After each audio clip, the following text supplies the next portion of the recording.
Hi friends, आप इस picture में देख रहे हैं ये शक्ल, मतलब कि जो लिफ्टिंग में हम लोग इस्तेमाल करते हैं वो शक्ल है। ये शक्ल के टाइप्स तीन छः प्रकार के होते हैं। तो देखो, बोल्ट टाइप में होते हैं, कुछ स्क्रू टाइप। तो यहाँ पे जो दिया है वो है। तो इसमें से नाम किसको क्या बोलते हैं? शोल्डर बोलते हैं। जो पिन जैसा होता है उसको शोल्डर बोलते हैं। अंदर जो होता है उसको पिन बोलते हैं। और उसका कान जैसा एयर बोलते हैं, इसको बो बोलते हैं। मतलब कि हम लोग बो साइकिल बोलते हैं इसको, जो टाइपिकली इसको। और देखो यहाँ पे जो दिखाया गया तो 30 डिग्री एंगल, मतलब कि जो 30 डिग्री एंगल में किस प्रकार से अगर दिखाया गया, तो ऐसा अगर हम लोग करेंगे उसका बीच एंगल जो बनता है 120 डिग्री मैक्सिमम इंक्लूडेड एंगल्स, मतलब उसको लेकर हम लोग को बनेंगे शेप होता है। यहाँ पे जो दिखाया गया ये राइट, मतलब कि सही पोजीशन है।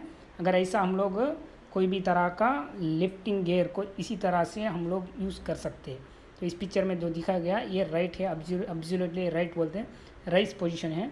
सो ये भी देखो विथ मल्टीपल स्टेप्स, मतलब कि जो ऊपर में हुक लगाया गया वो पिन में लगा के और दो साइड में बो साइकिल डालना। कभी हम लोग उल्टा करते हैं, लेकिन दिस इज़ द राइट, मतलब कि ये जो है राइट पोजीशन है, ये भी सही है। मतलब कि डू, मतलब यहाँ पे जो दिखाया गया देखो, आप कुछ टाइप का मटेरियल हम लोग, ये एग्जाम्पल है, तो कुछ टाइप का मटेरियल हम लोग ऐसा भी उठा सकते हैं। तो ये भी सेफ मेथड है।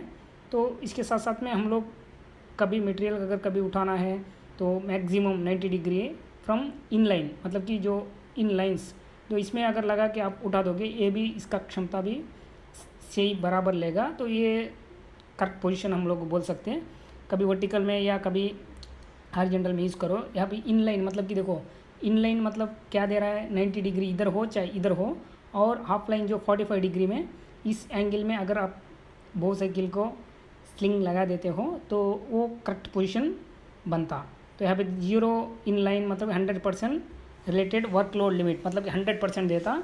45 डिग्री एंगल में अगर लगा दोगे 75 वर्कलोड लिमिट में देता। अगर 90 डिग्री इंक्लाइन लाइन में लगाओगे 50% उसका लोड हम लोग उठा सकते हैं। तो ये इनलाइन का मतलब है। जो यहाँ पे दिखाई दे रहा है इनलाइन, मतलब कि इनलाइन का मतलब अभी जो बताया हूँ, इंक्लाइन में 50% उसका लोड को उठा सकते हैं हम लोग। मतलब कि जैसा कि बो साइकिल का क्षमता अगर 5 टन है तो 2.5 टन तक हम लोग उठा सकते हैं लिफ्ट। तो यहाँ पे जो दिखा दिया इसमें भी ये जो सही पोजीशन है, आप कभी डबल अगर उठाना चाहते हो तो this is the right position to lift materials. ये भी एक सही पोजीशन है, आप ऐसा भी उठा सकते हैं। तो इसके साथ साथ में यहाँ पे जो लगाया गया देखो, जो हुक को लगा के जो, मतलब इसका दूसरा साइड डायरेक्शन है, मतलब दूसरा साइड से हम लोग फोटो लिया गया। दिस इज़ आल्सो राइट, मतलब कि ये भी सही पोजीशन है। तो आप लोग ऐसा भी लिफ्टिंग का उठा सकते हैं। तो ये जो डी साइकिल बो साइकिल हम लोग खास करके वेब स्लिंग के साथ में अगर बनते हैं, अगर वेब स्लिंग के साथ में अगर आप लगाओगे तो यहाँ पे जो दिखाया गया देखो, 2 एंगल से मैं फ़ोटो लिया हूँ। ये वन साइड एंगल और एक फ़ोटो है वो दूसरा साइड एंगल से है, वो भी आपको दिखा रहा हूँ। ये इस साइड एंगल, मतलब कि जैसे कि हम लोग रखेंगे तो हमको लोड जितना भी हो वो बराबर लोड क्षमता उठा सकता है। ऐसा नहीं है कि वो साइकिल मटेरियल के साथ में अगर दबा कर अगर वैसा करेंगे तो हमारा शक्ल डैमेज भी होने का चांस है और टूटने का चांसेस है। तो इसीलिए आप लोग इस डी साइकिल के बारे में मेरा ख्याल से थोड़ा सा आप जानकारी लिए बोल के मैं सोच रहा हूँ। तो thank you very much for watching my video. Thank you.